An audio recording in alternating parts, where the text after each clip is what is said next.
All right, so I believe that we are in week 6, which means we're at the halfway point of this quarter, believe it or not. And so here in physics, we are now going to move off of relativity. Just remember that relativity still is going to matter, but we're going to start moving into sort of the next big thing that happened with the modern physics revolution, which was the creation, or not creation, but maybe the recognition of the quantum world. So we'll start talking today about what that even means, what that word quantum means, where it comes from, why we care about it. And we're actually going to start looking a lot at light as not being waves. Because up to this point, everything we've seen with light really suggests that it's waves, right? That there's been very little that we've talked about that says it should be particles. But we're going to start talking in this chapter about some things that treating light as waves, just in the classical sense, doesn't quite work, which really suggests that it needs to be a particle instead, which, I mean, spoiler alert, but you already know this, kind of led us to this model of, well, it's both. It's a light and it's particles. Sometimes we observe one of the, basically the effects of it being one form, and then other times we see the effects of it being another form. But we're going to kind of seal that in this chapter, kind of talking about why that must be. All right. So that's what we're going to talk about today. But before I go there, any questions from Relativity? I know that there's some homework due tonight. Any questions on it?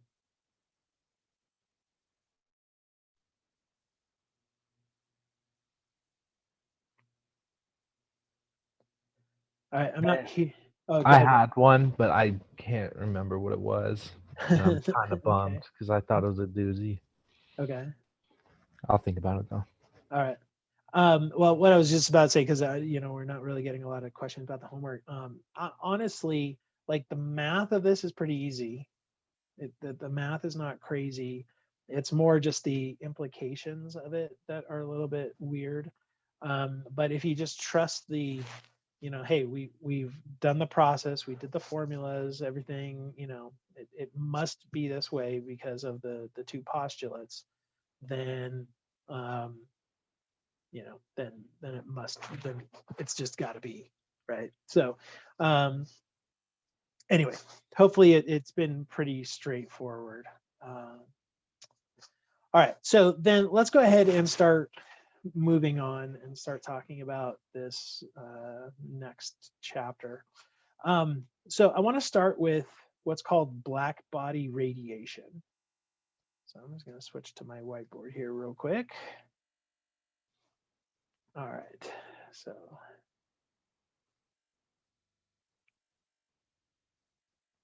blackbody radiation. All right, so what this means when we talk about blackbody radiation, first and foremost, let's just talk about radiation. This word gets a very bad rap.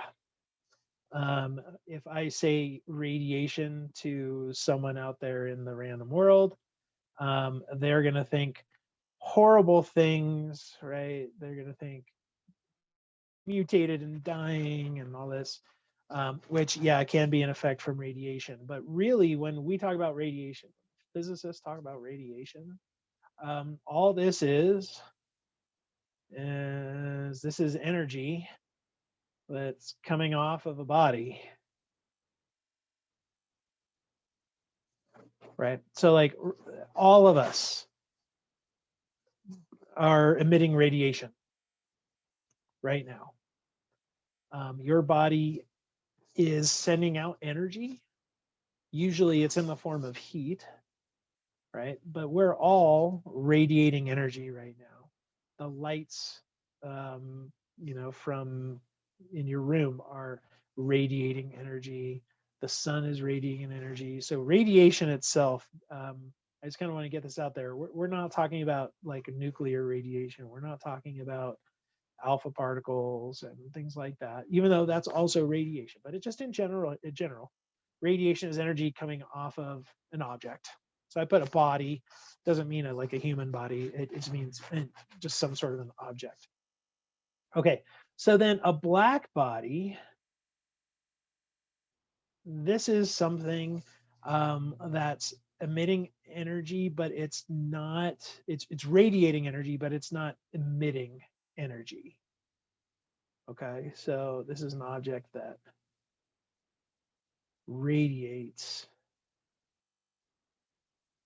but does not emit energy. Okay, so like the sun is not a black body.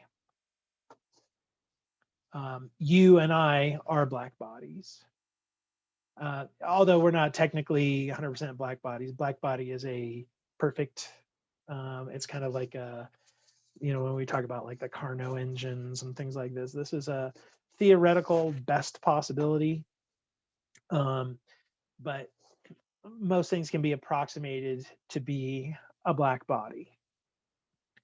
All right, so black bodies started being studied a lot in the late 1800s and early 1900s, and they did it by creating devices that would basically trap energy and then just emit it occasionally. What they did was they actually created spheres that had a little hole in it. So imagine you got like a ball, like a hollow soccer ball with just a little tiny hole on the side, and you can send energy in, and the energy in is just going to kind of bounce around on the inside of it. And then every once in a while, it will get itself aligned so that it comes back out through the hole. Right? So it's bouncing, bouncing, bouncing, and then all of a sudden, oh, look, perfect, goes through the hole. And that was a simulation of black body radiation. So it's not that this object is emitting the energy, it's radiating back the energy that it's absorbed. And that's really what a black body does. All right. A great example of this actually is like pavement. So think about the black pavement on the in the parking lot on a sunny day. And it can even be like frigid cold outside. There can be ice and snow. But on a really sunny day, that gets warm because it's absorbing all the energy from the sun. And then once the sun goes away, once the sun goes down, that pavement is still emitting energy. I'm sure you guys have experienced this, where you can actually feel the warmth coming off of another good example are like brick buildings, or a stone building. You walk by a stone face, and even though the sun's not on it anymore, it's still radiating out that energy, right? So that's what we talk about when we have black body radiation. Well, anyway, so these started being studied, and they came across some kind of interesting things about them. And I want to talk about a couple of laws that they discovered. Okay, so the first one is, now I don't know how this is actually pronounced, but I'm going to go with it in the German pronunciation. This would be Wien's law. All right. So Wien's law, what it says is it basically talks about the relationship between the temperature of the object and the wavelength of energy that's being emitted by it. All right, and I just realized I spelled this wrong. So it's actually IE, so it's Wien's law in German. All right, but what this scientist figured out, what Wien figured out, and actually maybe it might even be named for Vienna, because that's the name for Vienna in German. So it might have been discovered in Vienna, Austria. But anyway, it turns out that wavelength of radiation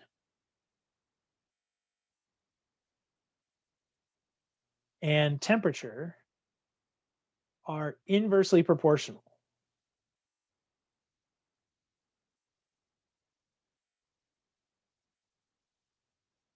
And when I say radiation wavelength, I mean maximum wavelength. Because a black body like us, you're going to be emitting all kinds of different wavelengths of light. There is going to be a spectrum of light that's being emitted from you, but the greatest, the maximum wavelength, there is going to be a peak, and that peak is inversely proportional to the temperature. And I'm going to put here for the temp in Kelvin. All right, we're going to get in the habit again of using kelvins for temperature. So basically, here's what they saw. Suppose that we had a temperature, some sort of a temperature for a black body, and they looked at the wavelength. So this is going to be wavelength, and this is just going to be intensity. So we'll just have some sort of intensity kind of thing there. They saw things that look like, all right, so like let's say that's for one temperature. But if it got cooler, so if they looked at something that was cooler, they saw that that peak actually moved further out, right? So like here would be this lambda max for this light blue. And then for the red, its lambda max was like here. And so what what Jeans law says basically is we know that the red temp is actually greater than the blue temp. So when I say red and blue, I mean on my graph, right? So as the temperature goes up, the maximum wavelength goes down. So it is inversely proportional, and there's a nice little relationship. I mean, it actually ends up being a number. If you take this maximum wavelength and you multiply by the temperature in Kelvin, you get 2.898 times 10 to the minus 3 meter kelvins. Yeah, lovely unit. Okay, so basically, different temperatures are going to emit different wavelengths. So think about this. If it's in the visual spectrum, in the visible spectrum, we already know wavelength leads to color, right? So when you have a different temperature, you're going to get a different color. All right, now, you've probably actually seen this. If you've ever sat at a campfire, especially if you've kind of looked at the coals, you'll see that the coals take different colors. They end up getting different colors depending upon their temperature. And that's exactly this. Like, think about this.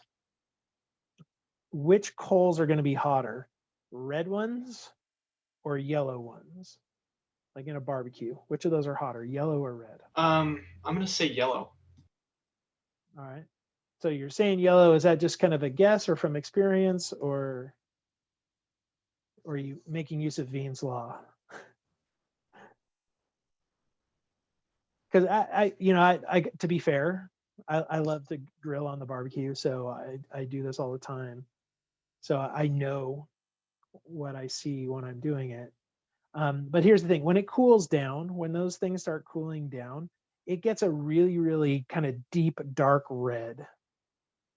And when it's really hot, it's more yellowish. And so, Jacob, yes, you are correct that the yellow is the hotter. Just in case your audio is still out, let me just I'll put something in the chat for you. Okay, so, or if you've ever looked at the flame on a gas stove, if any of you guys have a gas stove at home, next time you're cooking something, cooking your dinner, look at the colors of the flame. And now this is a little bit different because it's natural gas and different types of things burn with different colors. But you'll see that the color of the flame changes depending upon where you are. And again, that's Wien's law. So hotter things are actually going to be smaller wavelength, which means they're going to look more towards the blue when it comes to color. If you've got something that's nice and red, it's not super hot. If we're talking blackbody radiation. All right, so think about this too. When you get a sunburn, and I know this is something we've probably all experienced, or if someone else you know has gotten a sunburn, and you like hold your hand over the sunburn, you feel it, right? You totally feel it radiating heat. You feel it radiating heat. Now, do you see anything coming off of it? No. No. Which means that that radiation is not in the visible spectrum. And if you think about it, okay, so we are at a much lower temperature, right? Like a human body in Kelvin, right? We're not very hot. We're like 310. I think body temperature is 37 C, so we'll go 310 Kelvin, which is not very high, which is going to give you a wavelength that's much bigger, which pushes it out of the visible spectrum, right? And if you think about what comes next is the infrared. And infrared, we know, is what human bodies send off, right? All right, well, anyway, so they definitely saw this. This is a thing that we know is definitely true. There's a lot of research that's been done to show it. And this is one of the things that they use to figure out temperatures of stars. You know, again, like we were talking about last time, how you can use the red shift, blue shift to tell you which direction it's moving, how fast it's moving. Well, this is one of the ways they figure out what kind of temperature it's got, is they look at what kind of wavelengths they should be getting. And then if it's off, it's because of this temperature bit as well. All right, well, anyway, so we've got this, the temperature and the maximum wavelength of the radiation are proportional. Okay, so then there's another law, and this one's called Stefan's law. But if I'm going to be really good and do my German, it's Stefan's law. All right, so Stefan's law. And what this is, this relates the power of the radiation with the temperature. Okay, and so what this says is that the power total power emitted it's actually proportional to the area, to surface area,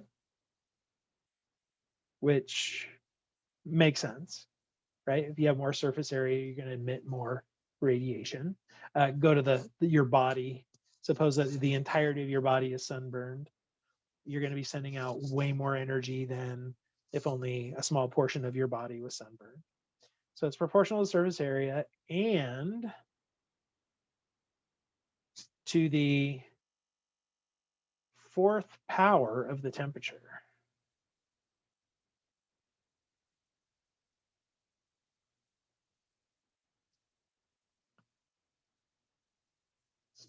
So there is a formula for this, and let me just go ahead and show it to you. So it's power with respect to temperature. It's sigma times A times T to the fourth. So looking at this, and this was kind of derived experimentally, but if you think about it, this is what it's saying. As your area increases, so does the power, but it's a one-to-one correspondence between area and power. If you double the surface area, you're going to double the total power that's being emitted. And that should make total sense.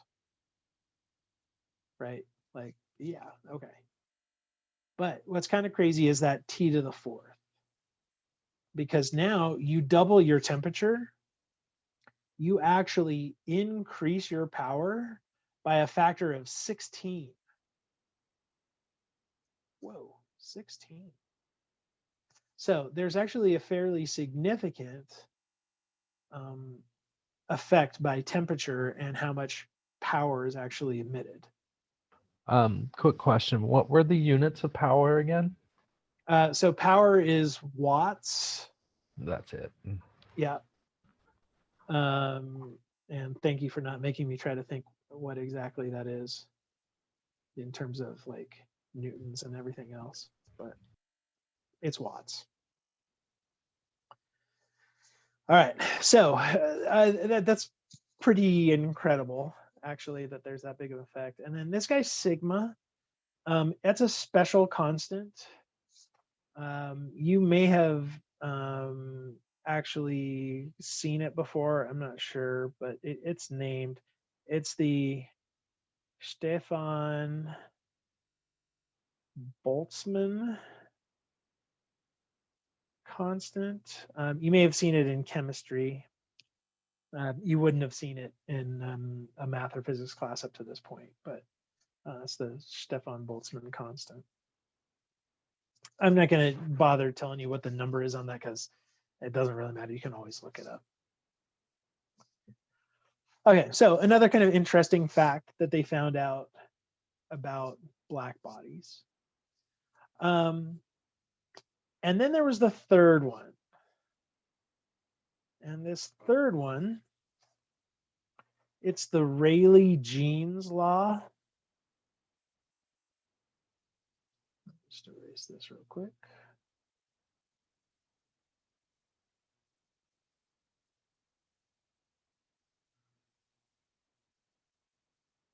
All right, so here's the third. So it's Rayleigh Jeans Law.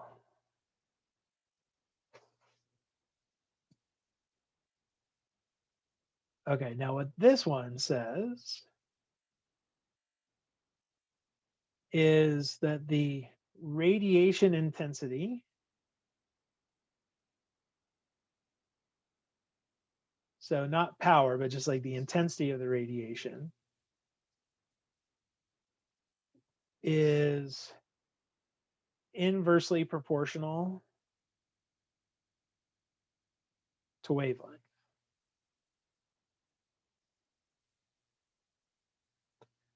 So if you were to draw a graph here that had wavelength and intensity, inversely proportional just means that, right?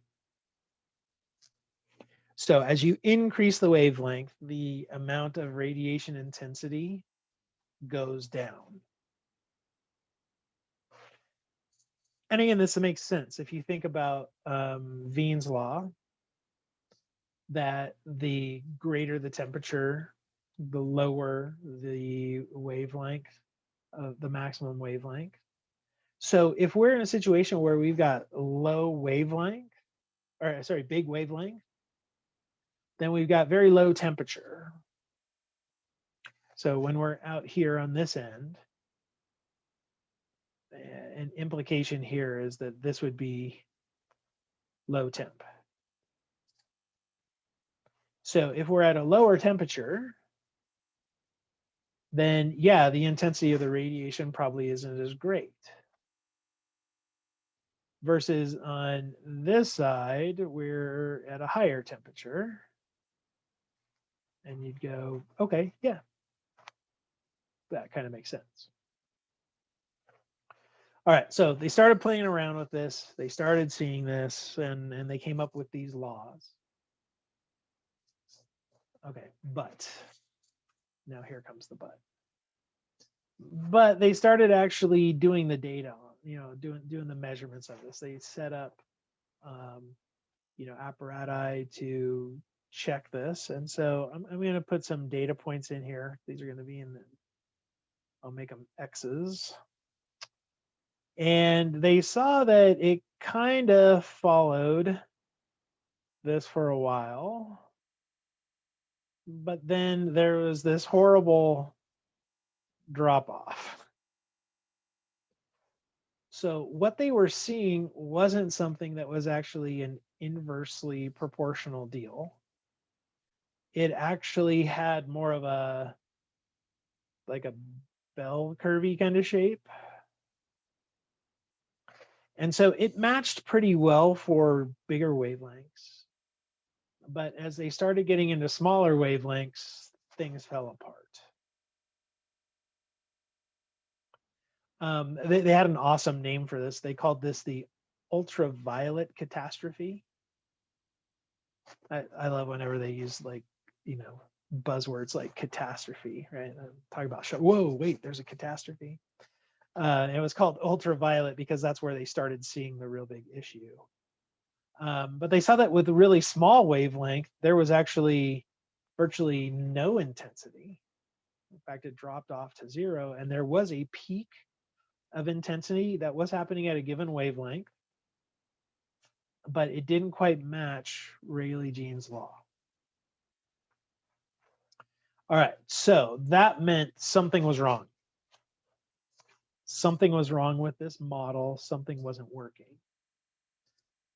Well, this model is just based on classical mechanics. If you actually look at where all these laws are derived and everything, it's treating, you know, radiation as waves, doing good old Newtonian stuff. But this was yet another sign that, okay, something is definitely not okay with Newton and what he set up. It was fine for a lot of the wavelengths that we deal with, and you know, specifically stuff that's, you know, visible and above. It tends to hold pretty well, but you start getting lower and it doesn't work. Okay, so this is now the second thing, right? The first one was the relativity, right? So this was another one. Okay, so now insert physicist Max Planck, or Planck, depending upon who you are and how you want to say it. He saw this and went, all right, clearly is something wrong. Something's wrong. Let me try to come up with another model that's going to actually make this work. And what he came across and what he decided upon was this. He said, all right, energy isn't continuous.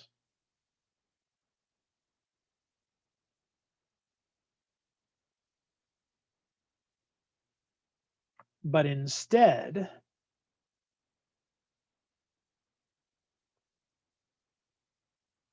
comes in packets. So what this means, like, let's just think about, like, from 0 to 100. All right, if energy was continuous, you could get every value between 0 and 100. Okay, but Planck's idea was, no, that's not actually it. It just comes in little units. So you can go up in multiples of those little units of energy, but in between them, you can't have those values. All right, and so this is what he said. He said, okay, so here's how Planck envisioned it. He said, okay, so energy, it's going to be based on how many little packets of energy you have. So it's going to be n times however much is in each one. And each one is going to hold h times f. Okay, so again, n is just a counting number. It's just how many of these things you have. F is the frequency.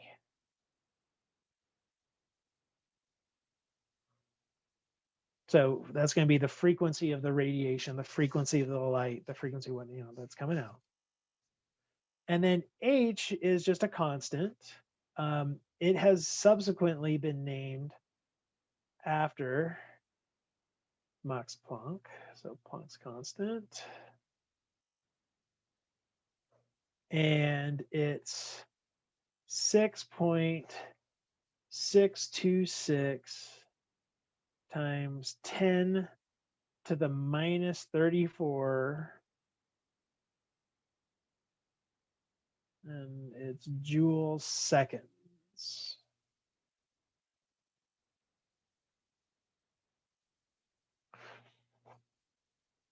Okay, so it's a really tiny number, but good, Bradley. What's interesting about this is when you were going through the other three laws, I was sitting here thinking to myself, like, why doesn't frequency get taken into consideration? Yep, and it absolutely does. It's totally going to matter.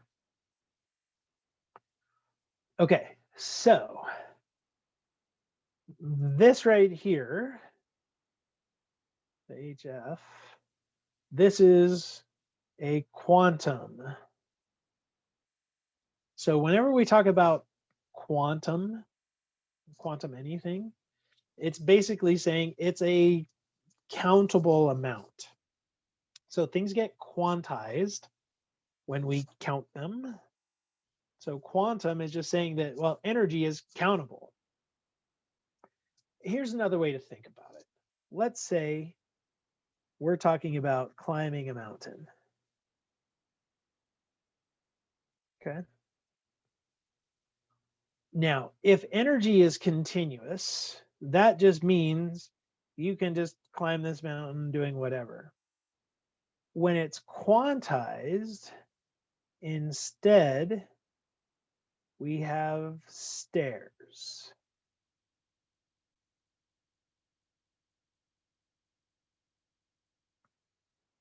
Right? So think about trying to get to the top of a mountain. If there was a staircase, you could do it. Wouldn't that be funny if there was like staircase up Talak or something like that? But you could definitely climb it, but think about what your elevation is going to be. You're not actually going to take on all the different elevations along the way. You're going to be going up every, let's throw out a number there. Let's say you're going up every foot. All right. So those steps are a foot apart. So you're going to go from 6,500 to 6,501 to 6,502 to 6,503 to 6,504. But never are you at 6,502.683. Okay. So this over here, this is quantum. The other side is continuous. Because if there are no stairs, then yeah, you could be at any elevation you wanted to. You just have to adjust yourself to the right spot and you'll be able to be at that elevation. Okay, so the only reason he proposed this, the absolutely only reason he proposed this, was to make it so that these models actually fit the data. And if you look at this example of just looking at the radiation intensity, you can start seeing why this model is going to work out. Like why it drops back down to 0. Right? So you start adjusting that wavelength, you start adjusting that frequency, you start losing, or you start changing the steps. And by changing those steps, it actually made it so that the data fit. So what was crazy is that when he proposed this idea and then he built a formula based on the Rayleigh Jeans idea, but using the quantum, he got a formula that fit the data perfectly. Like perfectly. Trust me, he was just as surprised, or if not more surprised than everyone else, because this doesn't feel right. that energy is getting sent in packets, but it is. In order for it, like we now truly believe that it is, because it takes care of all kinds of issues. And as we keep talking about other effects, we'll talk about the other issues that this took care of. But it fixed all kinds of problems. So here's how we now need to think about energy. Energy comes in packets. And it's going to be like, all right, how many energies do you want? Okay, you can have 2. So I'll come in, I'll give you 2 energy packets. Give you 2 of these quantums, right? And the amount of energy in them is going to be dependent upon what kind of frequency I'm giving you. But they're always going to come in packets. Is a pulse a good way to think about it, or not really? You can think about it that way. What they settled on, and the word that we actually use for those, is photons. So you know about photons. You've heard of photons, right? What these are the bundles of energy. So this is the start of really light being particles, right? When I give you a chunk of energy, I'm sending you a photon. This photon carries that energy. The energy it's going to have is going to be dependent upon what frequency it's got, what wavelength it's got. So when we start talking, again, when you think frequency, think color, if that helps you. But it's like, so when I send you a blue photon as opposed to a green photon, they're going to have a different amount of energy. So I can vary how much energy I send you by changing the color. But at the end of the day, I can just give you a green photon, or I can give you 100 green photons, or I can give you 1,000,000 green photons, right? Or similarly, I could give you a couple of blue photons or whatever, but I can only give you these bundles of energy, these photons. So if you want to call them bundles, packets, whatever, but the technical is that these are photons. So now all of a sudden you start going, well, wait a minute. We've been talking about light being waves. But now we need to think of them as photons to make this stuff work. It's like, yeah. This was also a struggle for physicists, because these are 2 very opposing viewpoints, right? Think about waves versus particles, how differently they behave. And now you're telling me that light is both of them at the same time? And is massless and has momentum. Yep. Yeah, don't forget, it is massless and has momentum, because if it's traveling the speed of light, it can't have mass. And yet it still has momentum. Ugh. Okay. I mean, it's crazy. It's crazy. Well, I mean, that's why modern physics is pretty damn cool, because now all of a sudden we have all this weird stuff going on. All right, now I'm going to give you more justification for why this quantized stuff has to be true. Other things that happen, other effects that we see that kind of force this. All right, so the next one I want to talk about is the photoelectric effect. And I imagine you guys have heard of that. It's what, hold on, let me write this or else I'm gonna, photoelectric. I don't write it all that often, so if I'm trying to talk while I write it, it's gonna go nowhere. But this is what makes solar panels work. So photoelectric effect, basically this is what occurs. You have some sort of a metal. It tends to need to be metals or other things that have electrons that they can steal, basically. And what we do is we send light down at it. Okay, so here's light. And what happens is that that light hits the metal and kicks off electrons.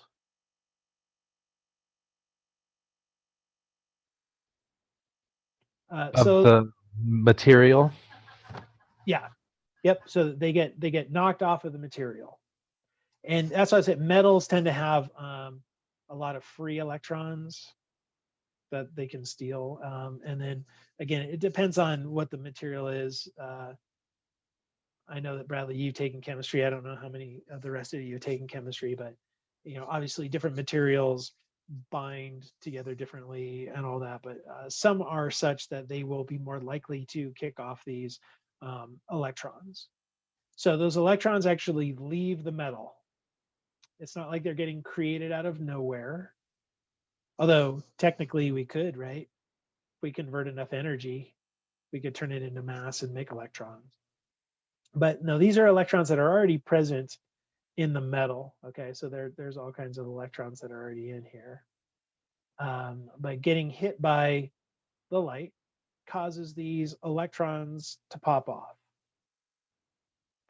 Now, in the case of like a solar panel, we have a large number of electrons that are getting popped off, so many so that it creates a current. And then we can use that current to do other stuff, right? Power our house, charge our battery, whatever. Okay, so this is something that scientists became aware of, that this effect happened. And when they were investigating it, one of the things they did is that they created a circuit. And you could say, okay, so let's say we've got some other plate up here that the electrons can go into, and then we'll connect them, and we'll put a little meter here and see what's going on. So you could read the current and all that. They saw that they could actually apply a kind of reverse potential and make it so that the current stopped. In essence, by applying some sort of a potential here using an electric field, they can make it so that the electrons just don't ever make it to this other plate. And they called that the stopping potential.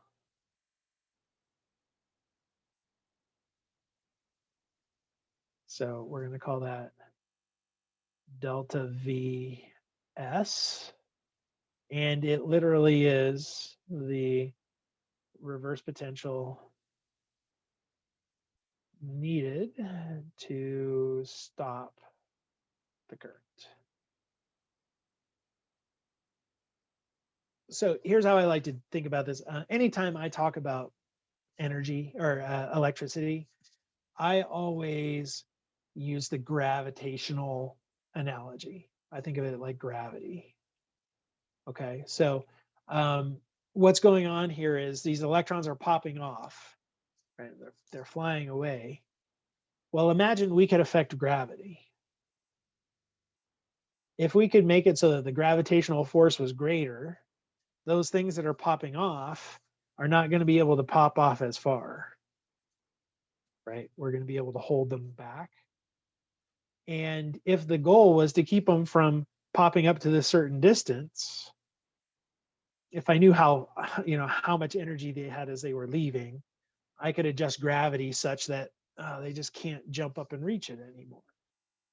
Well, that's exactly what's going on here, right? They get energy in them from the light,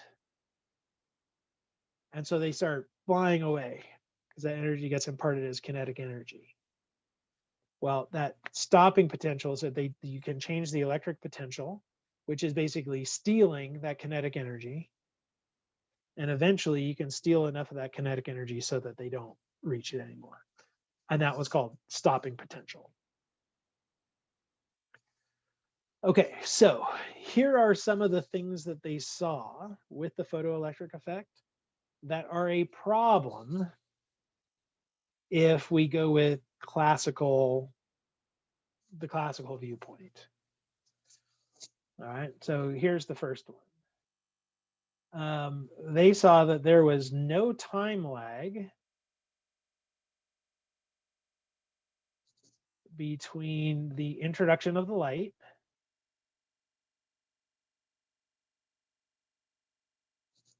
and the creation of the current.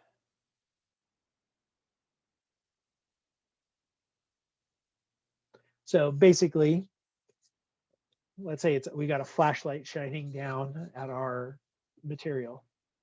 They shine the light on the material, and right away the current meter reads there's current coming through. Right, so there isn't really a time lag. So they would shine the light, and then almost instantaneously there would be current. Yep, Gnarly. there's current flowing through this, and you can kind of see why this doesn't jive with classical physics, right? Because think about this electron; it's kind of stuck, if you will, to the metal, right? They're bonded, they're holding on. In order for it to leave, there's going to have to be eventually enough buildup in energy for it to be able to break away. And so that should happen classically, that there has to be a buildup of energy before they can leave. Okay, but that wasn't the case. So that's a problem with the classical model, is that it doesn't explain the fact that there's no time lag. All right. But the quantum model actually does this, takes care of it. Because think about this now, if that light is coming in instead of continuous energy, it comes in photons, right? In quanta, in packets, in whatever we want to call them, bundles. Now I come in and all of that energy gets there at once. So it's not, well, there was a little bit, and now we've got enough to go. It's, I come in, I bring this energy, and bam, it's gone. Like a bullet. It's a bullet of light that comes in, hits that electron, energizes it, and makes it fly away. So, all right, I guess that makes this quantum idea, this photon idea, seem better. Because there definitely isn't a lag. All right. So then another thing that they were looking at was the stopping potential. Because, you know, that's kind of interesting that there is a stopping potential. So for number 2 here, I'm not going to spoil it just yet, but we're going to talk about stopping potential. So I'm going to put a little bit more here once we kind of talk about it a bit. But basically, this is what they would see if they were to plot a graph of current versus potential. So suppose that we're shining some light down on it. If there is no potential applied or anything, we get a certain amount of current. But we can start applying that reverse potential and the current drops off and then comes down here. So you guys all kind of cool with how to interpret that graph. So this would be your negative delta VS. Because once we apply that, it's negative because it's going the other direction. Right, it's stopping the flow of the current, but the current drops off to 0. And then they were like, okay, well, what if we go the other direction? What if we make the potential going the other way? So we're giving it a boost. And what they saw was that as they increased that potential, it went up, but it actually flattened out.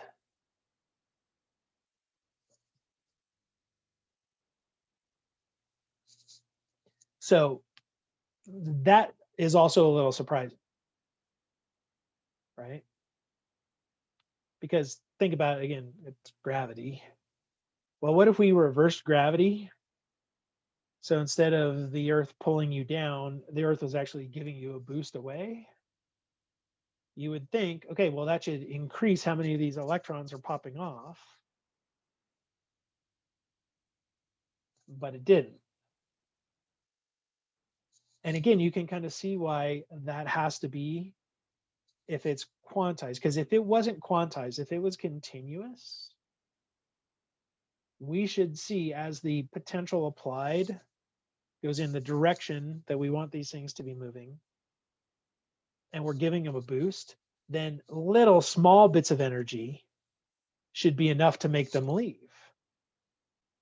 right? I wouldn't have to give you much of a boost to send you flying up in the air if we were on the moon, as opposed to here on Earth, right? I got to give you a significant amount.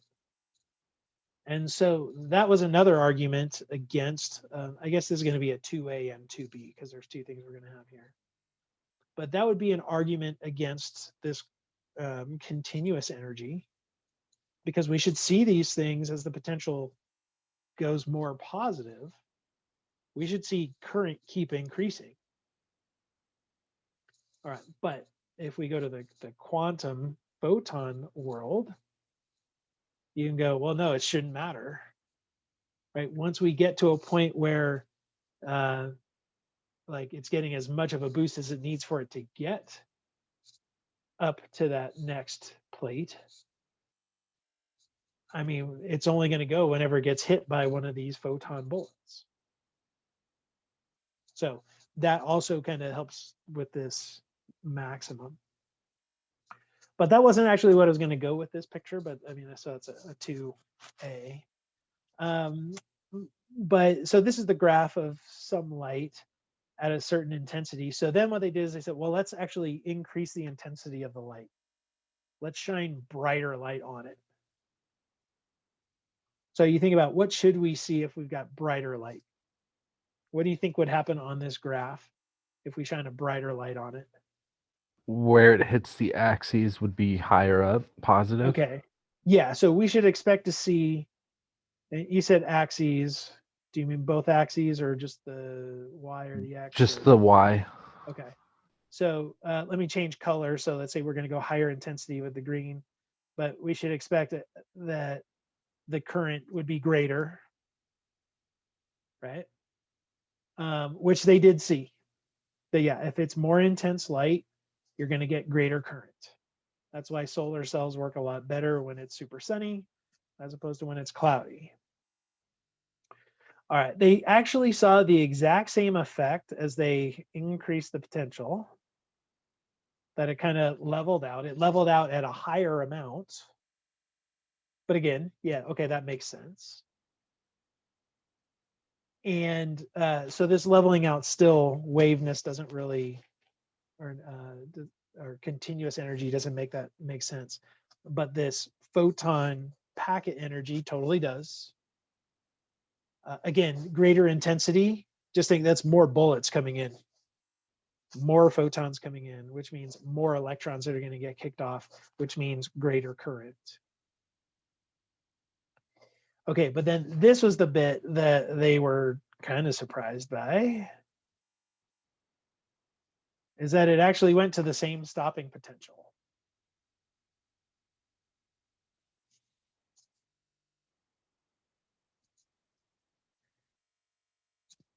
In a continual energy realm, that shouldn't work. That shouldn't happen.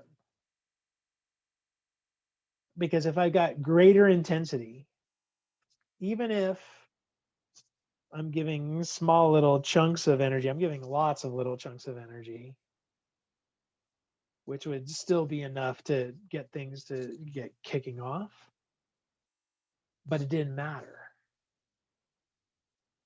So that was another thing that definitely reinforced Planck's idea of quanta, I should say. Plural is quanta. Because again, if I'm only imparting energy with my little bullets, and those bullets only have so much energy in them, it doesn't matter if I'm sending 1,000,000 bullets or one bullet. Each one of them has the same amount of energy. Each one of them is going into kicking one of these photoelectrons off. But I'm able to stop them all because they all have the same amount of energy that has been transferred to them. So what my 2 was going to be was that the stopping potential was the same for all intensities.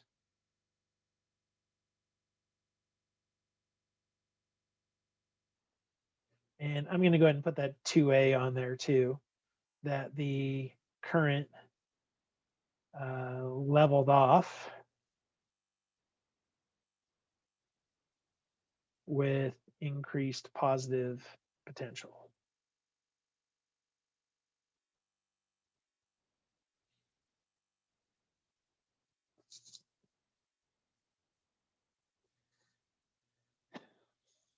All right, so Planck's idea is getting more and more traction now all of a sudden.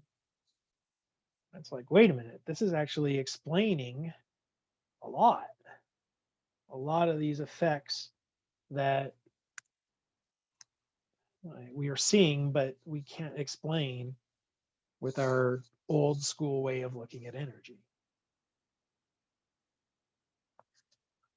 All right, well, so then here comes another. The next thing they looked at was the kinetic energy that was in these particles, in these photoelectrons that were coming off, compared to the frequency of the light.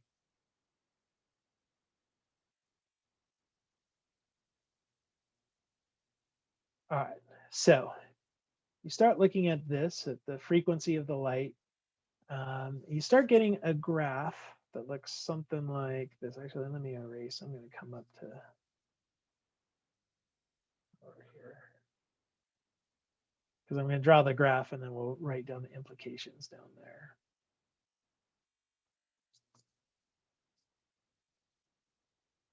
Okay, so let's say this is our graph.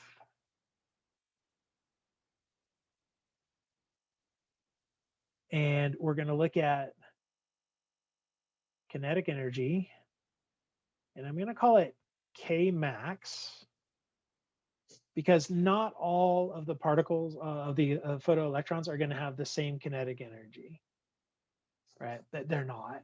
Some are going to have more, some are going to have less, right? As we know, but we can kind of do a big average and all that and look at the maximum kinetic energy.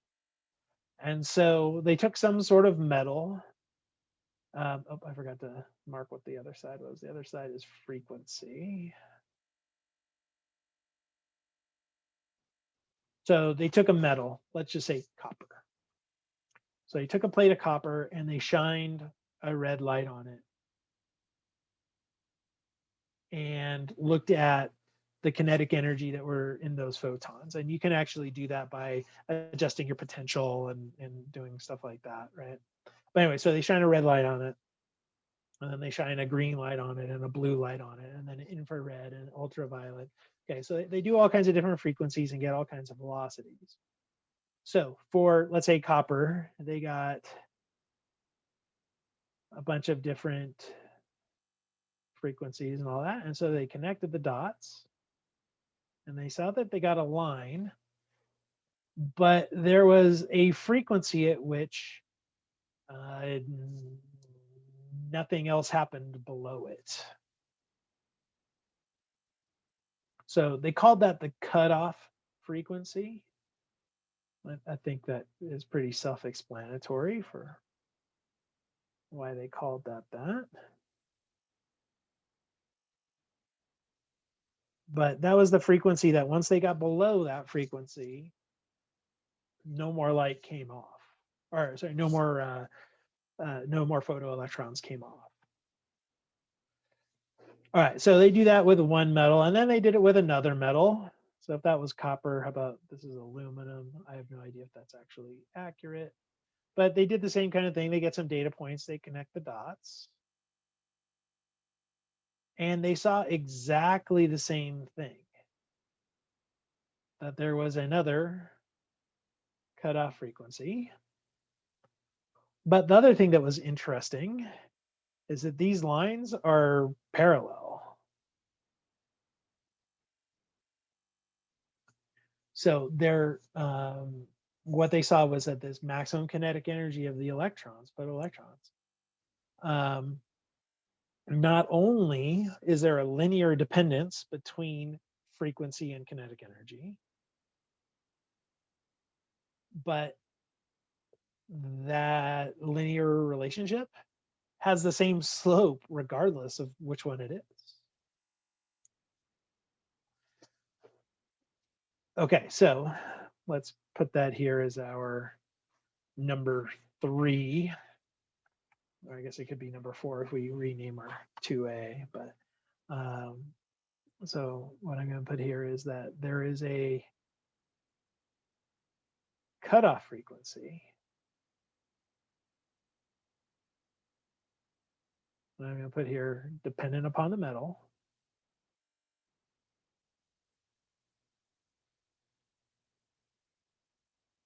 Below which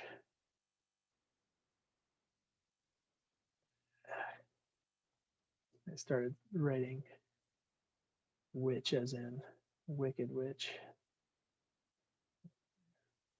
Which the photoelectric effect stops.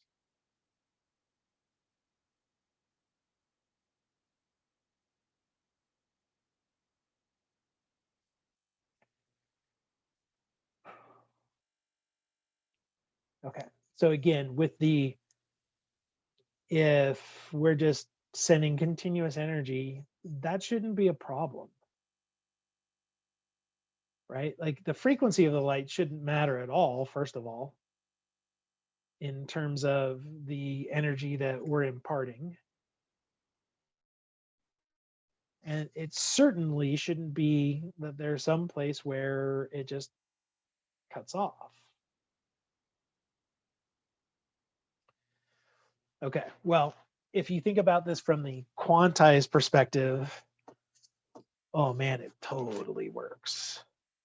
So let me clear a little space here.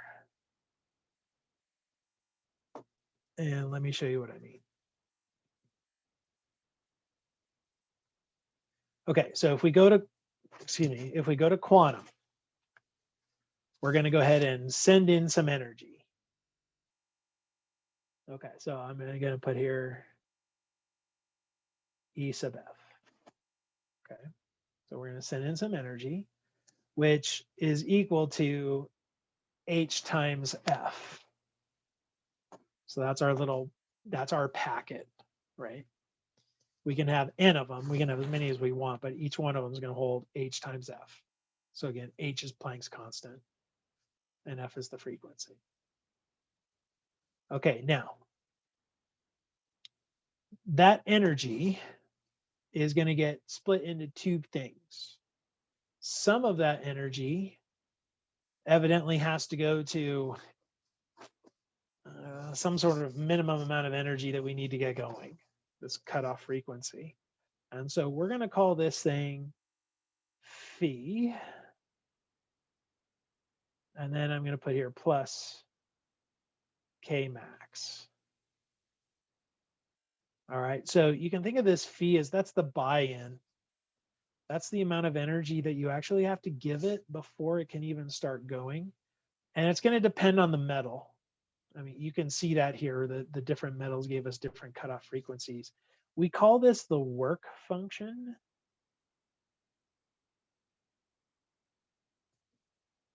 And this depends on the metal.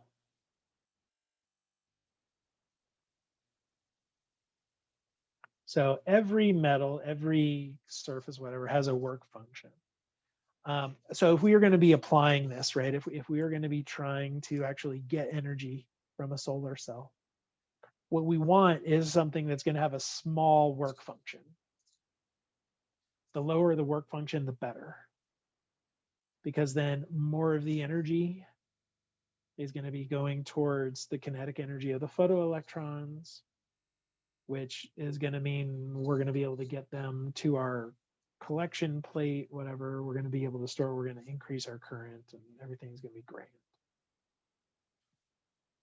Was Kmax the total amount of kinetic energy? So Kmax, this is kinetic energy. or maximum kinetic energy of the photoelectrons.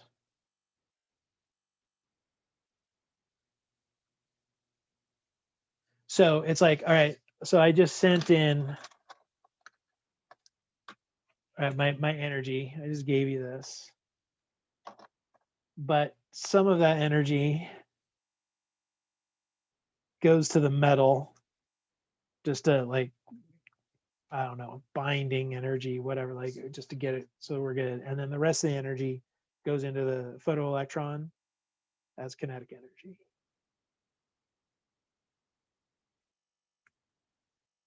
And if you look at this model and you just kind of play around a little bit with it, like let's rewrite this mathematically. Oops, I didn't want pink. Let's go different color. And I'm going to solve it for K max. I'm just going to write K. So K is going to equal HF minus phi. And I wanted it to write it this way to kind of get you back to your good old y equals mx plus b form, right? Because the K is my y, frequency is my x. So notice this right here is the slope. And that's a constant, that's Planck's constant. So that explains the parallel lines. Okay, our y-intercept is minus phi. So we can kind of carry this guy down here. That's the minus phi here. And so that's the energy buy-in. We got to expend that much energy before we can start kicking them off. Well, remember how energy is brought in as H times F. So HF has to be at least as big as phi.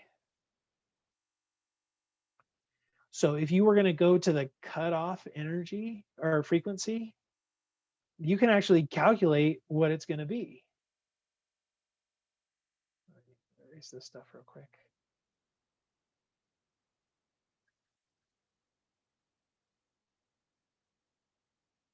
So if you just sort of play around with that a little bit, you'd see, okay, so if we want no kinetic energy, then we're going to get HF equals phi. So F is equal to phi over H. And this right here is your cutoff frequency. So that's the minimum frequency that you're going to need in order to start creating the photoelectric effect. You can change this if you wanted the wavelength, because sometimes it's, we deal a lot with light with wavelengths. If you wavelength is just C over frequency, right? So if you put that in, you get HC over phi. And so that's the cutoff wavelength. And that's the wavelength that above which you're not going to be able to create the photoelectric effect. So there's a maximum wavelength. And it's given by HC over phi. I have a quick question for you. Go for it. So as far as light is concerned, what kind of energy is that? Electromagnetic. Okay. I mean, if you wanted to classify, yeah, I would say it's electromagnetic energy. Okay. Because it's the energy that's in an electromagnetic wave. So I mean, I guess, is it kinetic energy?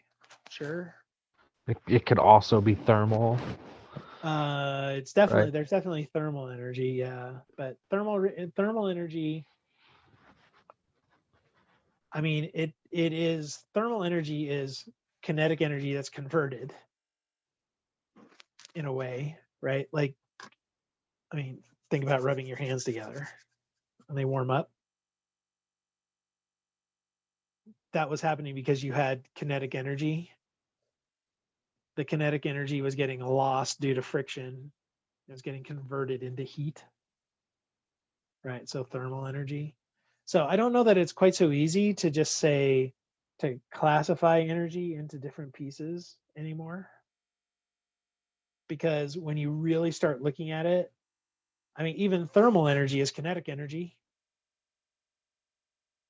Like at its core, remember in thermodynamics, Yeah, when we like talked about it, it temperature was outside is the kinetic so energy of the temperature atmosphere. was the kinetic energy that's in the actual particles that are moving around, or average kinetic energy. So, um, I think you might be able to just say that thermal energy is all kinetic energy.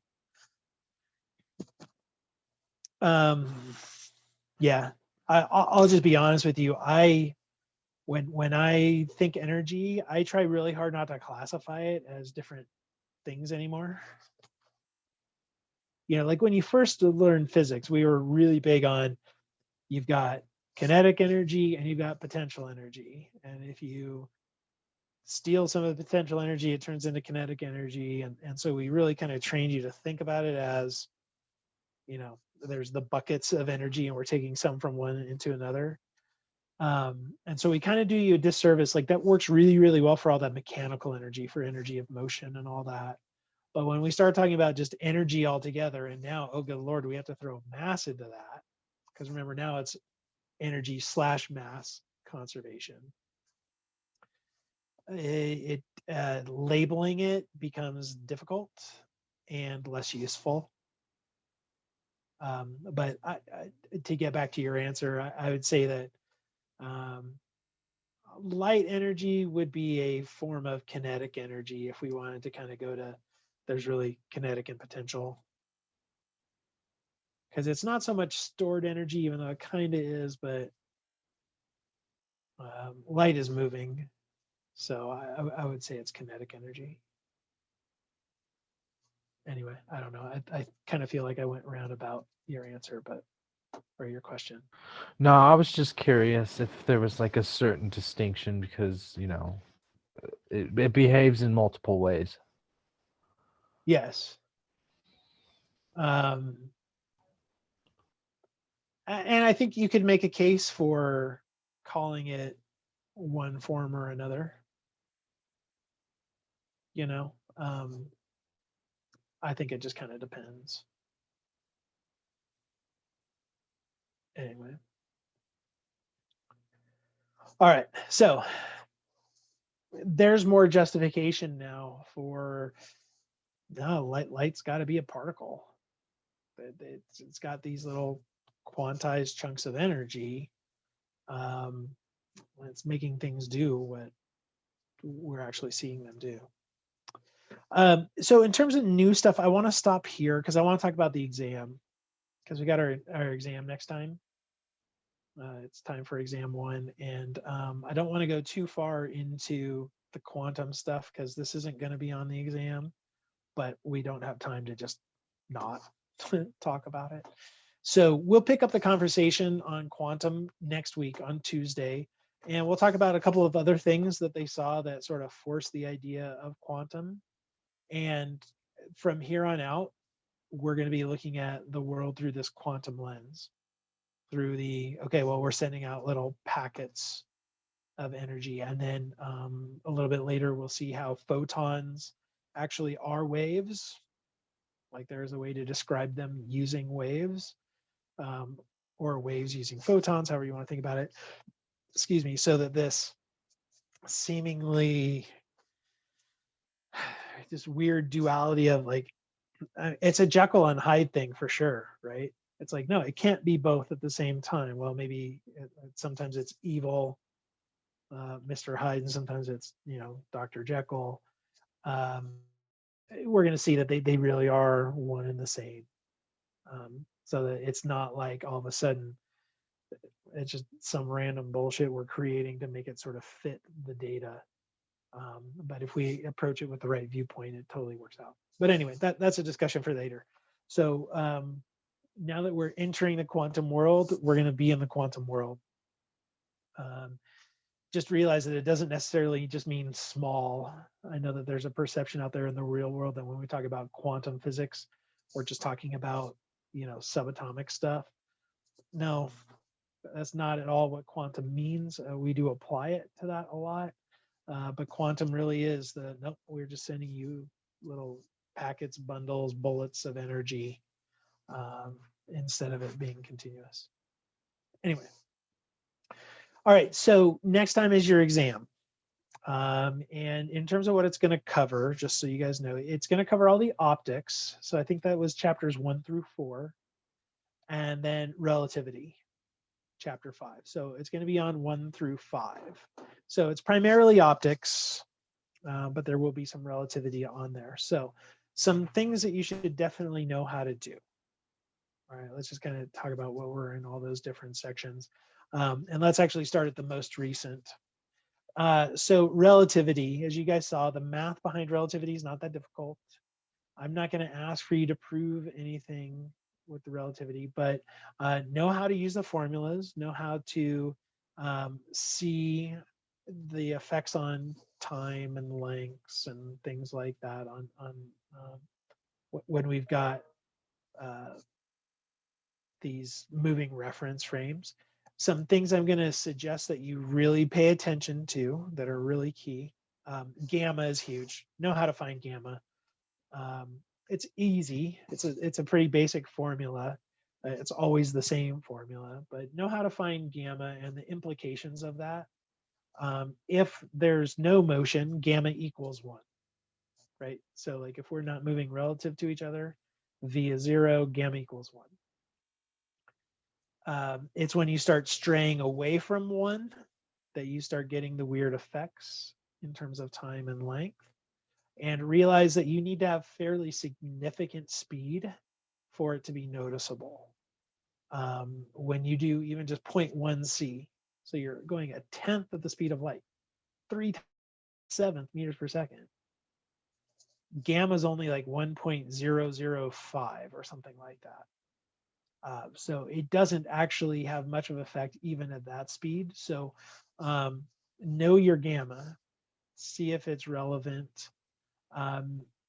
My rule of thumb is that going at least, if I don't have something going at least 1/10 of the speed of light, I don't bother with any of the relativity stuff. Because in my world, that's small and insignificant differences. Now, it'd be completely different if I was working for NASA, right? And I'm sending a probe to Mars or whatever. Well, that 0.005 might matter. So then I would care. But in my experience, if I'm not at least at 0.1 c, I don't worry about it. But once you get to those speeds, make sure you take into account, because if you try to do classical anything at speeds above that, it's going to fail miserably. All right. So know your gamma. And then other advice is pay real close attention to who has proper time, right? Where's the time actually happening? And who has proper length, right? So remember, proper time is the time between the events where they occur at the same location. So that's why when we did it, when we had the scientist in the boxcar, right, that person was keeping proper time because the light beam was starting at this point and bouncing up and coming back to the same point relative to the person in the boxcar. The person outside did not keep proper time because they saw it start here, it bounced, and then came back down further over. Okay, so proper is where it starts and ends at the same location. And then proper length is measured in the reference frame where that thing that you're measuring is stationary. All right, so again, if we had like a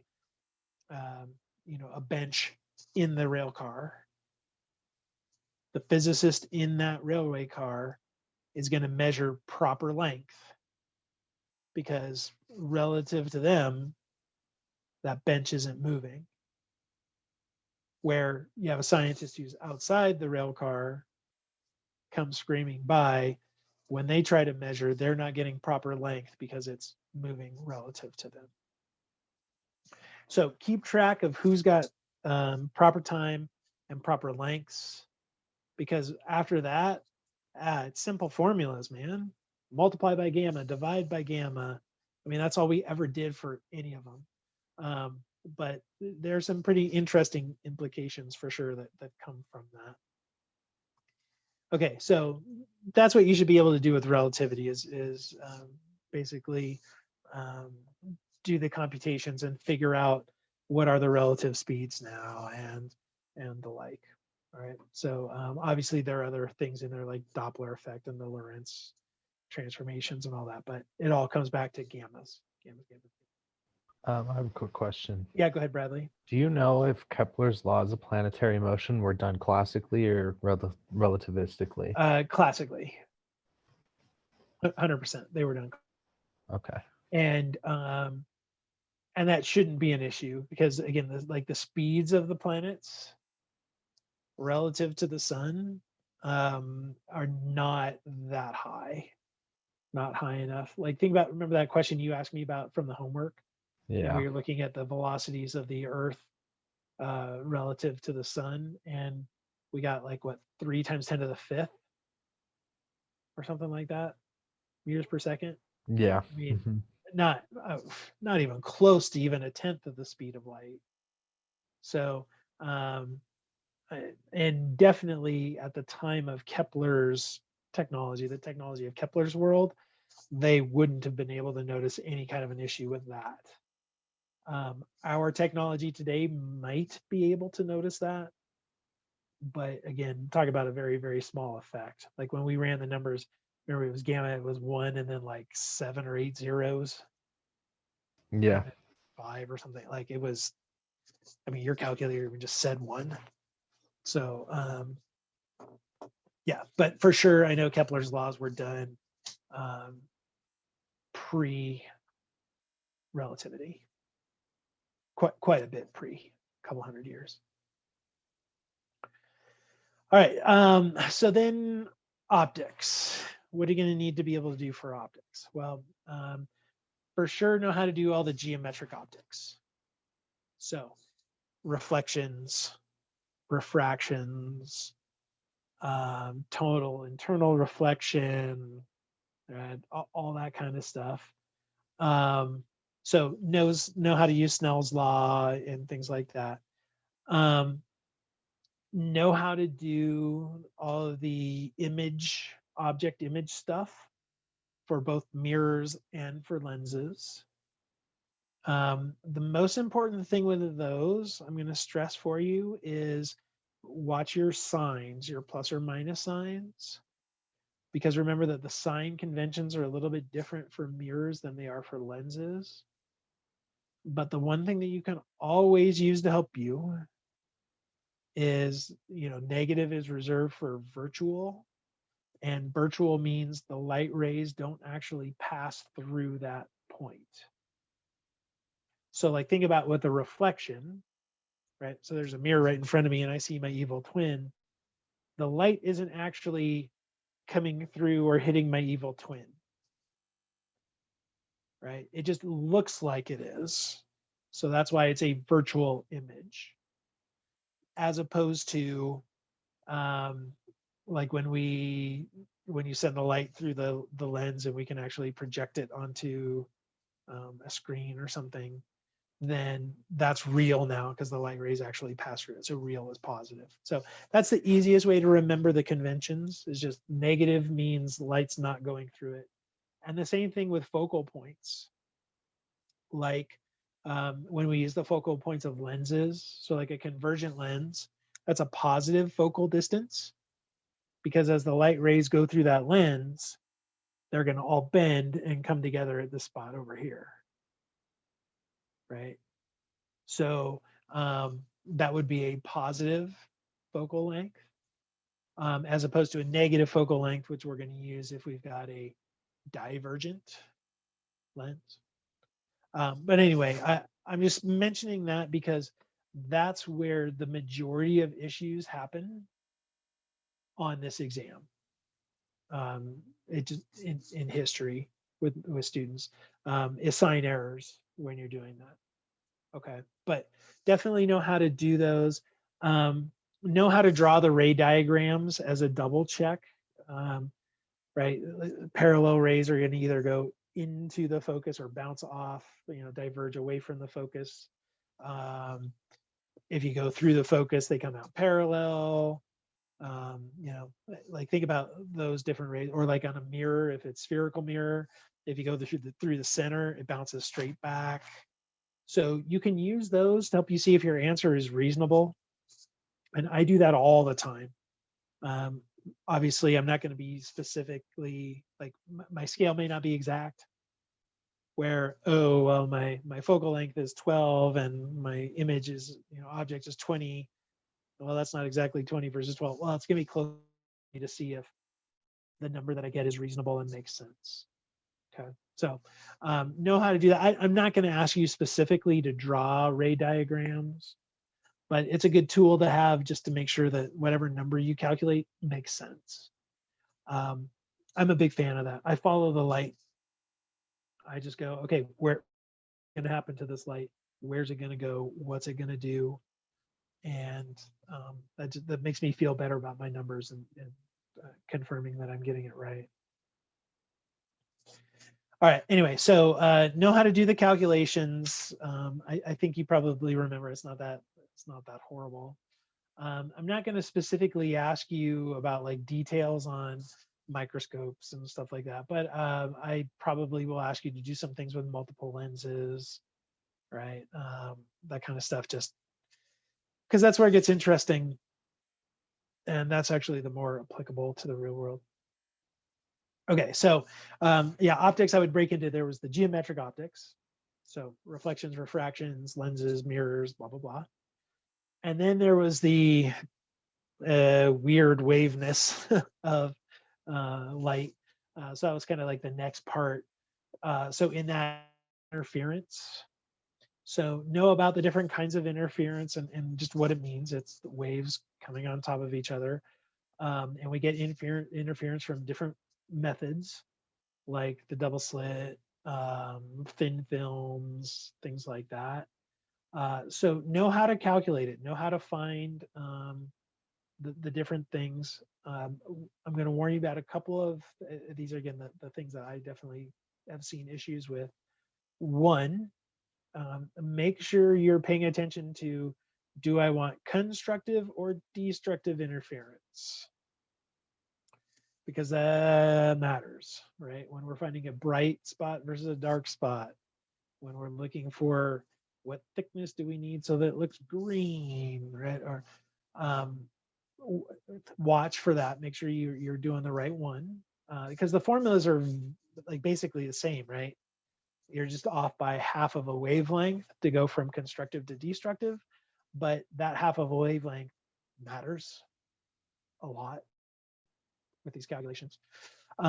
So pay attention to that. And then the other thing is, when you're doing the thin films, pay real close attention to the wavelength or the wave phase thing that happens with reflections.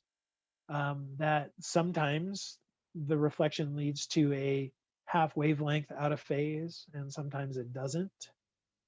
So you definitely need to know what's going on at both of the reflective surfaces.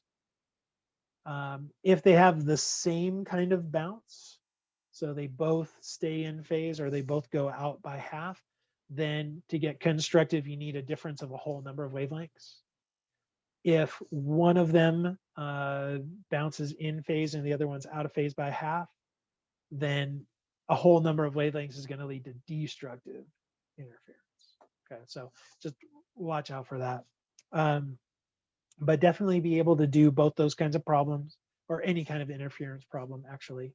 But like we really concentrated on those two. And then we talked about diffraction. And diffraction, again, is sort of that alternating bright dark, but it's a broader, mostly just because we're going through a little slit. So know the difference between diffraction and interference, know about how they play together. So it produced that pattern that you guys saw in lab. And then think about the implications of that with resolution, right? Because each, if we've got two sources that are both producing those patterns, we need those central bright spots to be far enough apart for us to actually be able to see the difference in them.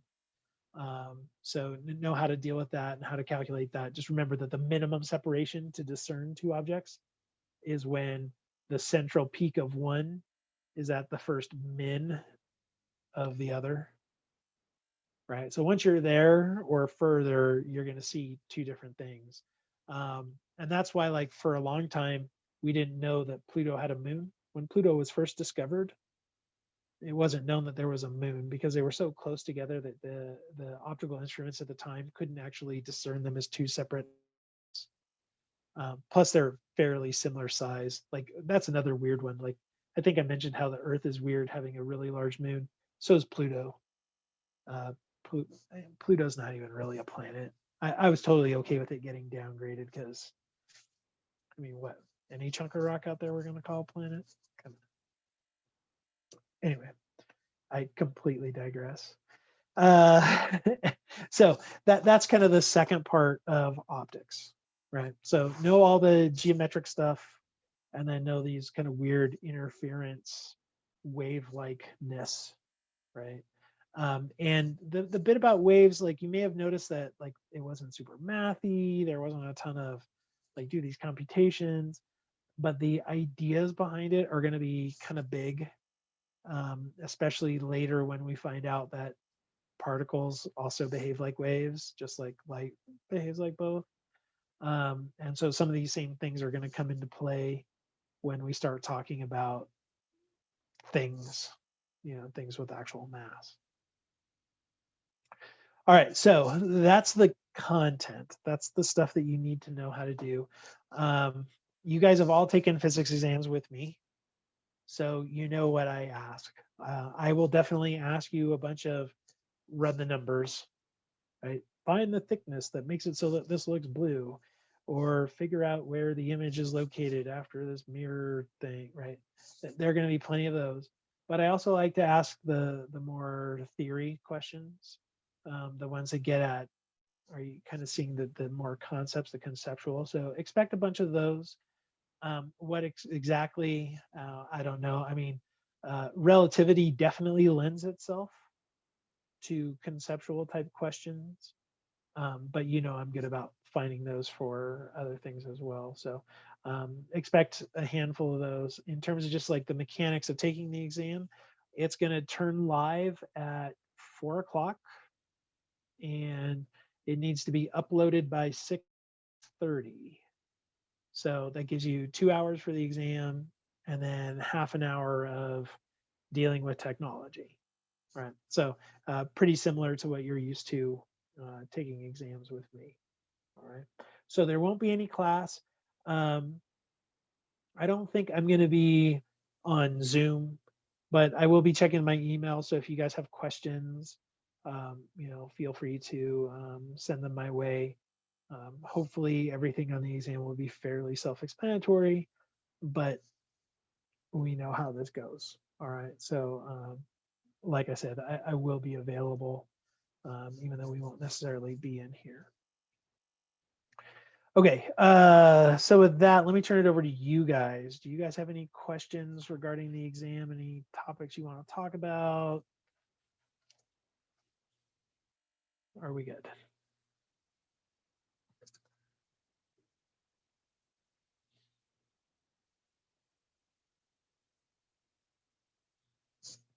All right, well, it sounds like we're pretty good.